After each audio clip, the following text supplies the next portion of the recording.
Okay, so hello guys. So sa mga gustong mag-farm ng Deepin project, try nyo tong uplink.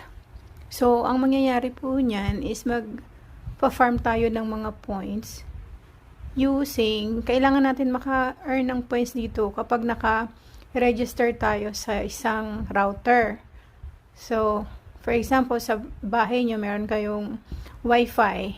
Pwede nyo yun i-connect. Pwede nyo dito i-connect sa app. Sa app mismo i-register nyo ha, hindi sa PC.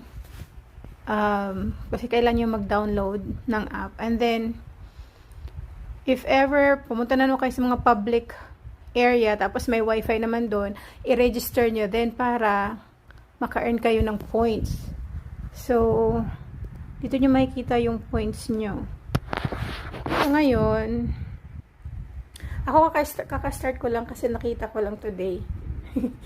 So, baka gusto nyo lang din gawin since hindi lahat makaka-farm neto gawa ng kailangan lang talaga may router ba. So, yung mga iba, di ba, naka-data lang. So, hindi yun pwede. So, kailangan nakakonect ka sa isang talaga router or sa wifi network. So, ayun. Then, kung gusto nyo naman mag-refer, punta ka lang sa referrals. And then, click nyo lang yung referral link nyo.